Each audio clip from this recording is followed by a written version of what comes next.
Hello and welcome to How to Husqvarna. Today we're talking generators. So seeing as load shedding isn't going anywhere soon, giving that bridging side of things just to, especially in the mornings 6 o'clock and the evening 6 o'clock, that's where we've got generators. So let's talk a little bit about the Husqvarna generator. We've got the 8500 here.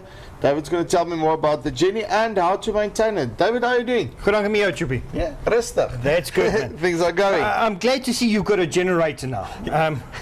Finally. Finally. It took some time, but it was just like, okay, cool, now enough's enough. Now it's time. Yeah, it's one of those things where you realize you need it when you have power outages more than what you have power. And your wife says to you, I want to straighten my hair, I need light to cook food, or need light to do my makeup. Inverters don't always do the job. Yeah, I didn't realize that a kettle, a straightener, all those things that make heat, they actually take a little bit of power. Yes, anything with an element pulls quite a lot of power. So before you even decide on what size generator you need, you actually need to see how much power your house draws. Yep. And I presume you did that. What I did was, and the true story is, so I told my brother that he must go and buy a generator. So he went and he bought one of these, and he was just like, I'm putting my acorns and everything. So I'm like, cool, no, that's enough then for me. So that was my gauge. Okay, so how would I determine it more, let's say, scientifically? Okay, so more or less scientifically, there's a couple of methods you can do. Number one, you can go and measure or write down what each one of your items in your house draws. So if we take a normal bulb, a 60 watt bulb, it draws 60 watts. Now, you've got the 8500 series. Yep. It's a 7500 watt unit. Yes. Okay, so in other words, you can pull up to 7500 watts. But you and I both know that if you're going to put a 3-ton trailer behind your 2.2, it's going to pull it. Yes. But you're also going to kill it. 100%. You don't want to do that too often. You don't want to do it too often. So measure things like your geyser. Do you have a 150 litre? Do you have a 200? Do you have a 300 litre? Depending on the element size. Remember, a stove. So if I've got a 2 kilowatt element in my geyser, that would be like 2000 watts. 2000 watts. I'm pulling this at this stage. Correct. So it might be able to pull the geyser separate and the stove separate, but if you're going to put the geyser, the stove on the refrigerator, as well as 5 air cons, then no, then you're probably going to kill your generator, and I presume you don't want to do that. No. So air cons is an interesting thing. There are things called inverter air cons. Now they use a lot less power. Yep. So some of those houses that got those old-fashioned split wall units, they're generally not inverter air cons. Those pull a lot more power. So be careful of what you add. When the whole air con is in the wall, no go. No go. So the small ones that you buy at Builders or Chamberlain's or one of those mass-mart stores, those inverter air cons have a power or wattage rating. Yep. Just remember to write that down. And so then you can make a quick back of the cigarette calculation, or cigarette box calculation, quickly. Correct. And then you say, okay, right, so this is the amount of wattage that I need. Correct. I need to go for the 5500 or the 8500 series. Correct. Or which way. And what a lot of people don't realize is, in my house, I only run a 5500 because I don't pull my geyser. I'm with you. My geyser stays warm for 3 to 4 hours, which is enough over load shedding. Yeah. So should my wife want to shower, or my daughters want to shower, they can still shower with warm water. The only difference is now when the geyser's empty, it doesn't warm up. So I have to wait for Eskom, which I think you're quite lucky on this one. Definitely. All right. Okay, so on the generator itself, just quickly explain to me what's going on here in front. All right. So let's have a look at the practicality of these generators.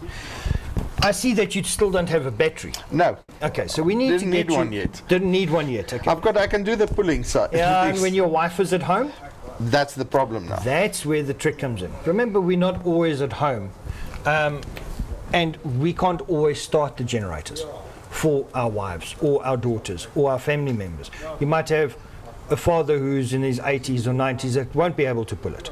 So battery on this makes it a lot easier. It's a key start unit. Yes. So if we have a look here, you'll see here's our key. It's got an off, on, and a start button.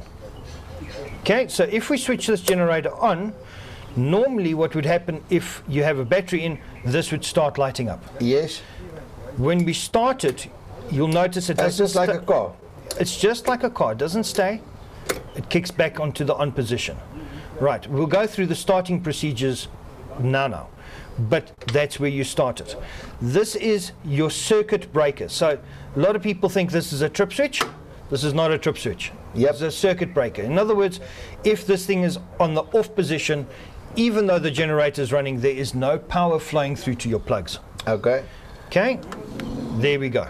Now we've got it on. We have it on here. We have it on our circuit breaker. Now we'll have power through to our plugs. Now, this display here gives us the amount of hours it runs, right? Yes. What volts it's pulling. So you're looking at 220, 230 volts, right? And the hertz. Now, hertz is important. So a lot of the times you want, in South Africa, we run at 50 hertz. Yes. You want your generator running at the same. So your dealer would have set this up that it runs at 50 hertz. But if you find a problem on your hertz, you can actually hurt your equipment in your house. Ah, okay, I'm with Okay. you, because the equipment isn't designed to run a fluctuating hertz. Right. Then we have these two black plugs Yep. and a blue one. Why do you think they're different? The one has got two plugs in, the one has got... I've got no clue. All right, because these aren't these are mobile units. Yes. They're built differently. Right, this is not a unit that you normally couple to your house. Yes. But we know, for instance, if you go camping and you load it on your bakkie, you might want to pull your whole caravan. So it has a different plug to it because you're going to be drawing more power.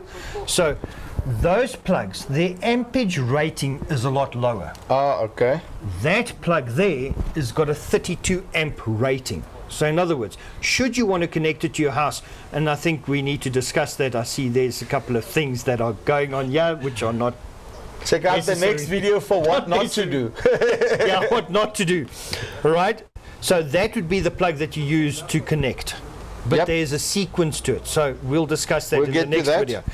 So if you're running a simple lead with your generator, you received your two little plugs. Yeah. Those two plugs go in here, Yes. and you'd run a lead and run your light or whatever else you'd like to. And then you've got the switch on at the bottom here, which That- basically switches it on and off. Yes. So should you overload that plug, it's going to kick out. Okay. Right. I'm with you. Then you just need to make sure that you push it back in. Okay. And then I see a earth. Yeah. What is the earth for you? That earth is actually very important. We have a floating earth system on our generators. And that's why it's not specifically designed for using it in your house. Because a generator isn't grounded, Yeah. it needs Because a it's some floating... rubber wheels and everything. Yes. It needs to be earthed if you're going to connect it to your house. Yes. And therefore we need the electrician. Definitely. Okay. I'm not a good electrician, so we're not going to We're not going to go into too much go into detail that. there, but make sure that you've got an electrician. And I can't stress this enough, how important it is to get a proper electrician, get these things properly installed, because at the end of the day, you're still working with live power here. Yes. That's the end of the, even though it's just now a motor, people think that just because it's small and whatever, but the thing is, the same power that's flowing through your house, this thing will choke you. It's going to do a little bit more than that. Yes, you're getting the hairs like that. So, okay, just regarding the maintenance and things, I think we need to leave that for another video so that we can go through everything there. But just quickly, All right. in terms of maintaining, Same as your car. Your car gets serviced every 1,500 kilometers on the Yes. new vehicles. The old ones used to be about 10,000. and that I'll see in the hours thing, I'm That you'll guessing see, now. yes, now you'll see that in your hours. So very importantly, if you're working with a motor, Yep. it's critical that you change the oil after the first 10 hours. Remember, it's brand new. So you're going to have fine filings and things in your oil. So all you're going to do, the oil isn't finished. it just has a lot of dirt in it. So we want to run it clean, therefore prolonging the life of our motors. And that is just with any mechanical motor. That's what's going to happen. So now, I mean, here we can see, here's our oil cap. Yep. Right, but now, how do we get the oil out of here? So, okay, if you want to find out in terms of maintenance and everything, check out our other videos on how to Husqvarna, and we'll tell you all about maintenance and what you need to do to keep your Husqvarna machines in tip-top shape. Till next time, cheers.